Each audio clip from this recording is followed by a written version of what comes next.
avez dit ce que sera la ville de demain, c'est l'Afrique qui en décidera. Expliquez-nous pourquoi vous avez dit ça. D'abord, je vous remercie beaucoup pour l'invitation. Je pensais que c'était un keynote, donc j'étais un peu stressé. Vous m'auriez évité non, mais voyez, du stress. Là, détendez-vous. C'est plus relax, donc. Parce que les objets urbains les plus importants de demain apparaîtront sur ce continent. Et donc, on parle d'une configuration où 1 urbain sur 6 sera africain d'ici 2050. Ce qui veut dire que si, par exemple, pour ne donner que l'exemple du danger environnemental, si les Africains, continuant dans la logique d'extraversion qui est la leur aujourd'hui, décidaient de tendre de plus en plus vers des sociétés complètement atomisées et de la consommation frénétique sur le modèle des sociétés occidentales, Oui. Ben, ils accéléreraient formidablement ce qu'on appelle l'anthropocène. Et donc on est effectivement dans une configuration où pour ce genre de raisons, les Occidentaux seraient fondés normalement aujourd'hui à se mêler des questions africaines parce que ce que fait l'Afrique ne regarde plus que l'Afrique seule. Mais ce sera de plus en plus compliqué parce qu'il y a justement aussi, grâce à cette démographie, une sorte de montée en niveau de conscience avec la démocratisation des technologies. Ça va être de plus en plus compliqué de vouloir intervenir en Afrique et de faire la leçon aux Africains. Pour les Occidentaux. Pour les Occidentaux. Donc on va devoir créer de nouveaux espaces. Et c'est là où il va y avoir de l'innovation. Oui. Alors, vous avez lancé un projet baptisé UpCity, ou UpCity, je ne sais pas comment vous choisissez, qui repose notamment justement sur la technologie. Vous êtes pourtant très critique sur la façon dont on a coutume d'aborder la Smart City. Alors, pour vous, quel rôle les nouvelles technologies doivent-elles jouer dans la conception de la ville ? Déjà, il faut parler du problème technologique. Moi, j'ai l'habitude de dire qu'on est sous la menace de ce que j'appelle un extrémisme logicien, c'est-à-dire que les technologies ont le potentiel aujourd'hui de créer une sorte de dictature qui serait plus ou moins terminale. Et quand je dis ça, je ne pense pas au métaverse, c'est l'idée qu'il y aurait un double du réel, mais je pense que le danger est sur le réel lui-même, tel qu'on le connaît aujourd'hui, avec la possibilité que des technologies le terraforment carrément et transforment le réel lui-même. Et ce danger se manifeste, de mon point de vue, en 2 prétentions et une intuition. La première prétention, c'est que le capitalisme a l'air de comprendre que plutôt que de chercher à forcer les États à fonctionner comme des startups, il atteindrait plus vite son objectif en créant des startups qui deviennent des États. Donc il y a cette grosse dynamique des big tech de se constituer en quelque chose de total qui concerne directement l'Afrique, parce que s'il y a les possibilités ici en Occident de résister à cela, les décideurs que nous avons, nous, qui sont la plupart du temps illégitimes, pourraient faire de ce continent un formidable laboratoire de la dystopie et permettre que ces visions se réalisent. Et une fois que la chose a été testée en Afrique et qu'elle s'est concrétisée, elle va gagner en légitimité, elle pourra revenir ici même. La deuxième prétention, c'est que les technologies, aujourd'hui, ont l'air de vouloir faire du social à la place du social. Pendant longtemps, le social a été le modèle de la technologie. La technologie était le service du social. Maintenant, on a des technologies qui s'affranchissent du social et qui veulent constituer un monde social complètement autonome où les humains ne seraient que des invités. Cette prétention concerne aussi l'Afrique, puisque l'Afrique est le dernier réservoir, en quelque sorte, de structures sociales encore très, très vivantes. Et si l'Afrique cède, c'est un effet beaucoup plus global. L'intuition, enfin, c'est que les technologies voient dans la ville le moyen le plus rapide de concrétiser ce potentiel de devenir global et dystopique. Et comme la question de la ville est désormais africaine, ça veut dire que c'est l'Afrique qui va solder cette affaire-là. Mais il y a une bonne nouvelle, c'est que, de mon point de vue, les technologies prises à la source, un peu en magma, sont très africaines dans leur fonctionnement aujourd'hui. En tout cas, la dernière séquence de technologies qu'on a connue, que ce soit les technologies du pair à pair, qui ont permis de faire toute l'économie de la sharing, l'économie du partage, ou les technologies de la blockchain, l'intelligence artificielle, sont beaucoup des technologies du distribué qui matchent assez bien avec les structures sociales traditionnelles. Et donc, si on prenait ces technologies et qu'au lieu de les faire passer par le filtre des laboratoires d'innovation sur le modèle de la Silicon Valley, qui les oriente vers le marché, pour les faire passer par un autre filtre qui serait la société traditionnelle africaine ou la société informelle d'aujourd'hui, on aurait... les acteurs du territoire. Voilà, on aurait deux nouvelles technologies en bout de course qui seraient beaucoup plus vertueuses de mon point de vue. Alors justement, en quoi votre projet UpCité se distingue des projets traditionnels de Smart City, j'allais dire? Expliquez-nous en quoi, justement, parce qu'il y a des Fab Labs, c'est un agrément Donc la Smart City, c'est la ville qui ambitionne de faire du technologique de façon systématique. Et comme je l'ai dit tout à l'heure, en fait, la Smart City a l'intuition que la ville est le meilleur moyen de faire ça. Parce que la ville, il y a des thèses chez ce qu'on appelle les anthropologues anarchistes qui disent qu'en fait, la ville n'est pas ce lieu du contrat social qu'on pense, qui n'est pas un parapluie où on vient se réfugier pour échapper à l'arbitraire, mais c'est le lieu de l'arbitraire organisé où chacun est renvoyé chez lui. Il y a une sorte de grille globale pour contrôler tout le monde. Et la technologie sent cela. Et la technologie comprend qu'on peut créer une ségrégation spatiale aujourd'hui qui favoriserait le capitalisme digital et qui passerait par la ville, dans le sens où il y avait un enjeu de lutte avant dans l'usine qui est aujourd'hui dans la ville. Avant, on poussait les gens à aller à l'usine parce qu'être à l'usine, c'était le moyen unique d'être à la fois surveillé et exploité. Parce que vous utilisiez votre force de travail pour produire... et vous étiez sous le regard de cette panoptique. Mais maintenant que la force de travail est devenue une commodité, et que les machines peuvent faire le travail des hommes, et qu'un nouveau capitalisme émerge, qui est plutôt un capitalisme de l'extraction de la donnée, l'intérêt est de pousser les gens chez eux, d'être à la maison, et de dégager l'espace public. Donc quand vous êtes chez vous à la maison sur un ordinateur, c'est le moyen nouveau pour le capitalisme de vous exploiter parce que vous libérez de la donnée et de vous surveiller parce que par le même moyen de ces devices, on peut avoir un œil sur vous. Donc le capitalisme digital a intérêt à pousser de plus en plus les gens vers l'intérieur et dégager l'espace public aux robots, aux algorithmes, aux livreurs Uber tant que les drones ne font pas encore le travail. Et c'est cette vision un peu extrême de la Smart City qui est quand même son intuition et qui la drive.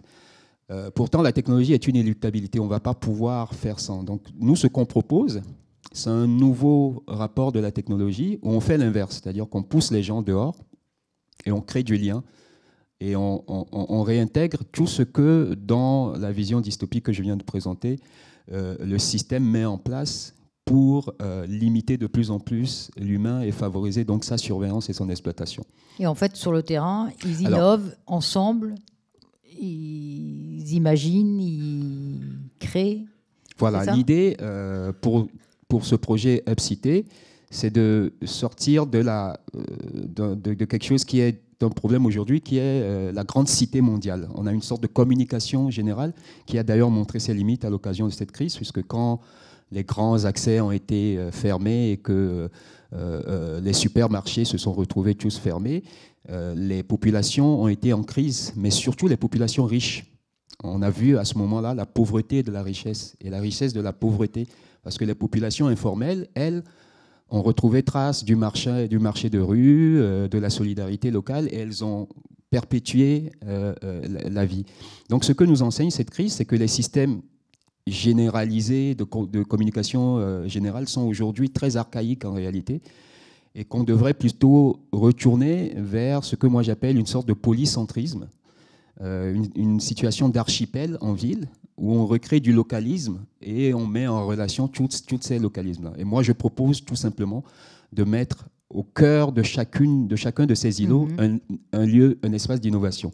Donc on a été un peu pionnier, puisqu'on dit ça depuis 10 ans, dans ce qu'on appelle aujourd'hui les fabriques urbaines. Oui. On a alerté sur le fait que les Fab Labs, les coworking space, les tiers-lieux pouvaient être des outils pour transformer la ville si on rentrait dans une stratégie de transformation dans la proximité. Chaque lieu, dans notre projet UpCité, a le contrat de changer concrètement un rayon d'1 kilomètre autour en développant toutes les technologies qui permettent d'adresser la question de la ressource, la question de la mobilité, la question de la gestion des déchets, etc.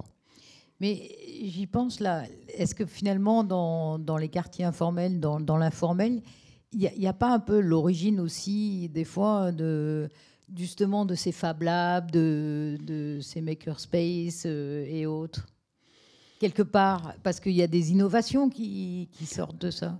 Oui, oui. Alors, pas directement dans les quartiers, mais moi, je vois quand même quelque chose de semblable dans la société villageoise. C'est-à-dire qu'au cœur de la société villageoise, il y a des dispositifs qui permettent de créer presque de façon artificielle la cohésion, la solidarité, le vivre ensemble, qui sont des enclos d'initiation, des lieux de la palabre, etc.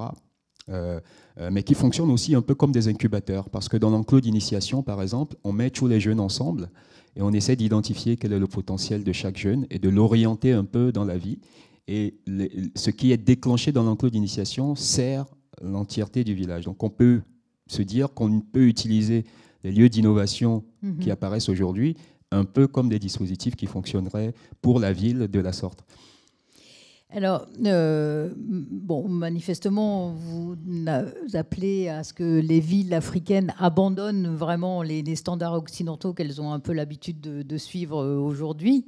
Quelle serait pour vous, quelle est votre conception de la ville africaine du futur et en quoi c'est une ville durable ? Voilà. Bah, je peux, comment dire, je peux faire plusieurs propositions. Il y a cette proposition contre le système global.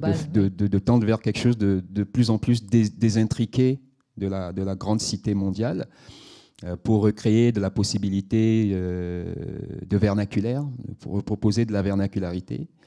Et là-dessus, encore une fois, les lieux d'innovation sont stratégiques parce qu'ils peuvent articuler idéalement ce qu'on a appelé aujourd'hui ou tout à l'heure le secteur informel avec le secteur très malheureusement nommé moderne, parce qu'en réalité, c'est lui qui est archaïque aujourd'hui et le secteur informel qui est moderne. Je proposerais aussi des choses dans l'imaginaire. Pour dire qu'on pourrait remobiliser de la cosmogonie et de nouvelles approches du design et de penser le cadre urbain sur des canevas qui ne sont pas ceux des comptabilités qu'on a aujourd'hui qui drivent un peu les laboratoires d'innovation et les écoles de design, puisque en école de design, on te donne une bonne note parce que tu as fait un produit qui peut pénétrer le marché idéalement. Et si on changeait ces systèmes de comptabilité par de la cosmogonie, il faut savoir que la cosmogonie, c'est le dispositif qui intrique idéalement le fait social dans le fait biosphérique. Donc on aurait deux nouvelles comptabilités. Vous auriez une bonne note si le produit que vous créez ne crée aucune rupture entre ces deux niveaux-là. Donc reproposer de la cosmogonie. Ça renvoie aussi à l'utilisation des matériaux locaux, de la terre, non, ça renvoie à ça. Ça a un aussi. lien parce que à partir du moment où vous allez dans ces systèmes de pensée complexes de l'imaginaire, vous vivez le système de production industrielle comme un corset. Il vous contraint. Alors que les matériaux dits naturels, tout de suite, eux, autorisent plus de liberté. Donc ça va être un moyen détourné, effectivement, de revenir à de la modestie, à des matériaux de proximité, etc. À partir du moment où le système lui-même de comptabilité ou le système de pensée redevient un système plus organique. En tout cas, pour vous, il semble essentiel de penser, de façonner la ville avec ses habitants. Ça, pour vous, j'allais dire, c'est central dans la conception de la ville, non ? Il me semble que c'est le bon sens même. Non, mais développer un peu, pour vous, c'est justement parce que c'est les habitants qui savent le mieux ce dont ils ont besoin, en clair. Oui. Est-ce que quelqu'un a une question à poser ? Parce qu'on pourrait continuer à Sename Kofi. Oui, au fond.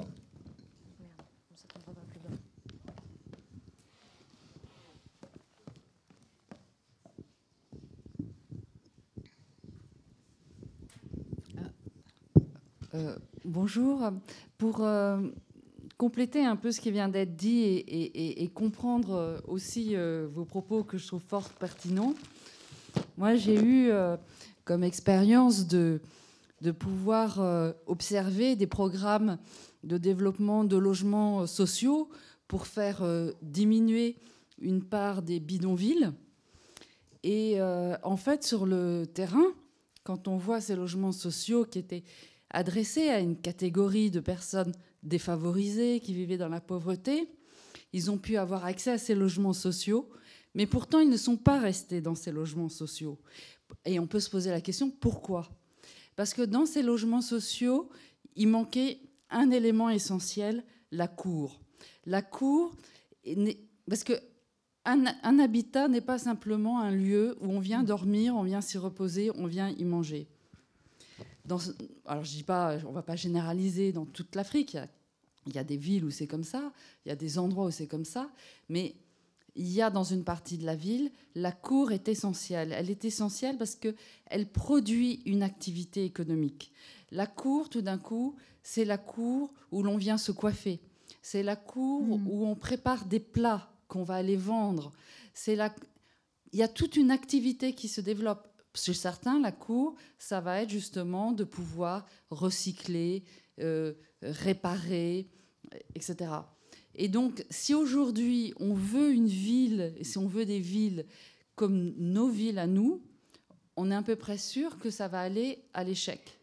Et il y a aussi un autre regard, et ça, moi, j'ai vu des programmes où j'ai vu des choses, où quand on considère l'économie informelle non pas comme l'ennemi de l'économie formelle, mais qu'on arrive à l'intégrer et même, du coup, à proposer, à être innovant et à proposer par la suite des services sociaux, par exemple, au Togo.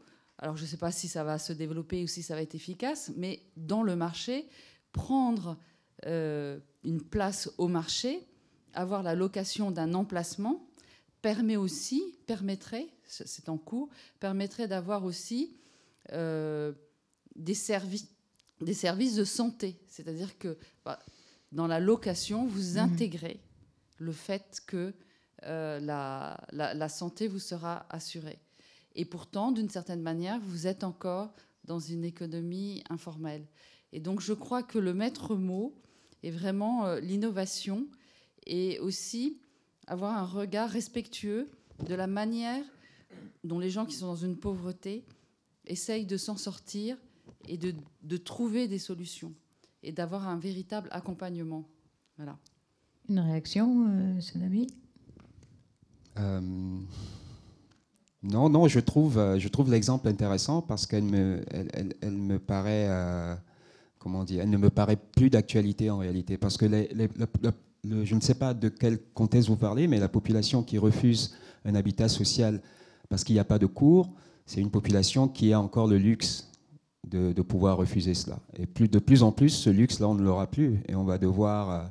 cette résistance par des attachements à des schèmes culturels va être de plus en plus mitigée par la pression démographique. Et donc les Africains ne pourront pas résister éternellement à l'absence de cours. Et c'est déjà de plus en plus des gens qui renoncent beaucoup aux traditions, entre guillemets, pour rentrer en plein pied dans l'urbanisation, même si elle est sur un modèle purement occidental. Et j'aimerais juste donner un exemple pour illustrer cela.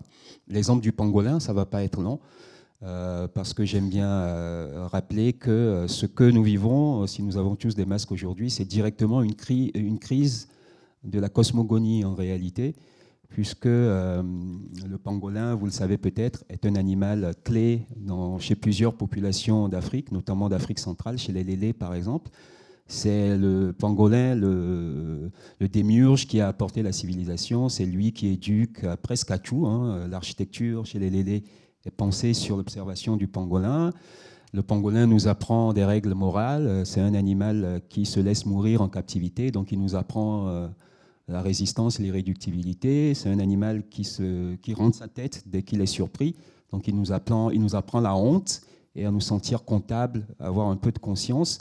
C'est un animal qui ne donne naissance qu'à un bébé par portée, donc il nous apprend la mesure. Et donc l'observation du pangolin a permis de créer toute une structure de pensée qui a tenu pendant longtemps cohérent le monde des lélés, par exemple, et a organisé la relation de la société lélé au reste du vivant, puisqu'il y avait une limite de pangolin à ponctionner dans la nature, etc. Et le fait que cette clé de voûte du système de pensée des lélés est tombée en désuétude, parce que l'urbanisation, etc., etc., eh bien, le pangolin est devenu, pour les lélés, animal anciennement sacré, aujourd'hui un vil objet de traite, puisqu'il est exporté par milliers vers l'Asie. C'est même un animal menacé de disparition aujourd'hui, et une des traites les plus fructueuses, même beaucoup, qui fait gagner plus d'argent même que le commerce de la drogue. Et c'est donc parce que un système de pensée traditionnel et un attachement à une structure symbolique cohérente n'existe plus, que nous avons basculé dans la crise où nous sommes aujourd'hui, si on considère que c'est vraiment le fait d'avoir mangé du pangolin qui nous a mis dans ces problèmes. Bon, on va s'arrêter là parce qu'on pourrait discuter et vraiment continuer. En tout cas, un grand merci, Sename Kofi Abodjinou. Et je vous propose de faire une petite pause de 15 minutes en gardant vos masques. Désolée.